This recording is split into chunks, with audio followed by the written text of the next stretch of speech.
네, 보신 것처럼 어린이 보호구역은 차량 운전자와 보행자 간의 의견 차이가 있습니다. 관련한 내용을 전문가를 연결해서 들어보겠습니다. 한국교통연구원 심재익 선임연구위원 전화 연결돼 있습니다. 안녕하십니까? 네, 안녕하세요. 네, 반갑습니다. 어린이 보호구역에 대해 여러 연구들을 하셨는데요. 우선 어린이 보호구역이 왜 필요한지 그리고 얼마나 중요한지부터 좀 여쭤보겠습니다. 일단 그 어린이는 왜 보호구역을 지정해야 되는가 하면은 일단은 어린이는 사회적 규범이나 교통문화, 뭐 법이나 질서 이런 거에 대해서 어린이는 전혀 알지를 못해요.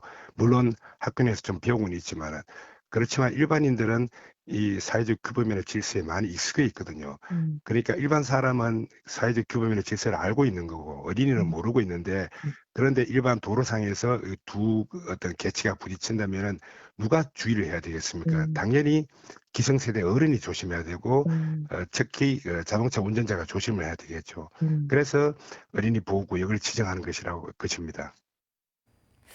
네, 저희 취재진이 취재한 내용에 따르면 어린이집 같은 경우 두 곳 중에 한 곳만 지정이 돼서 사각지대라는 지적이 나오고 있습니다. 특히 좁은 도로는 속도 제한과 주정차 단속 강화가 불편하다는 민원도 있는데 이 부분은 좀 어떻게 보십니까?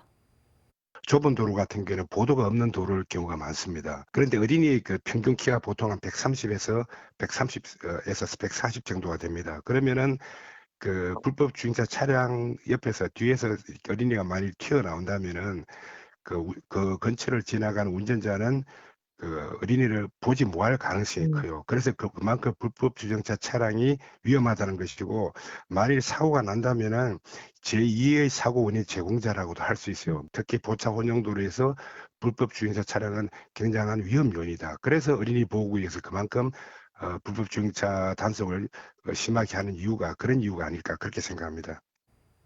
네, 그렇군요. 또 다른 문제는 불법 주정차 단속입니다. 특히 서울 구도심 주민들은 단속이 허술하다는 지적을 하는 반면 어린이 보호구역의 규제를 완화해달라는 민원도 상충을 하고 있습니다. 여기에 대한 개선책은 혹시 있을까요? 일단 어린이 보호구역에서는 가급적 노상주차를 없애는 방향 쪽으로 가는 음. 것이 맞고 음. 대신에 인근에 그, 보도가 제공되는 도로가 있습니다. 음. 보도가 있고 뭐 양방 4차로 도로 같으면 그중에 한 차로 정도를 노상 주차를 제공한다면은 보행자한테는 크게 위험하지 않거든요. 보도가 있는 도로에서는 노상 주차를 제공해서 주차 수요를 조금 감당해주고 대신 보도가 없는 도로, 보행자와 차량이 섞이는 그런 도로에서는 불법 주행자 차량이 그만큼 위험하기 때문에 가급적 그 노상 주차를 제공하지 않는 방향으로 그렇게 이제 양자를 풀어가는 방향이 저는 합당하다 보고 가장 좋은 거는 뭐 예산 관계는 있겠지만은 그 인근에 노예 주차 시설을 만들어서 인근 주민들의 그 노상 주차 수요를 흡수하는 그런 방향도 뭐 필요하지 않나 그렇게 생각하고 있습니다.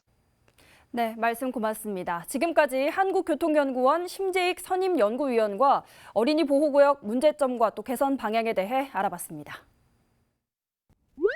BTV 뉴스를 더 많이 보고 싶으시다면 여기 구독 버튼을 눌러주세요. 추천 영상도 누르면 바로 재생됩니다. 또 다양한 서울 소식을 보고 싶으시다면 휴대폰에서 가지 앱을 다운로드해보세요. 저희 BTV 뉴스를 시청해주셔서 감사합니다.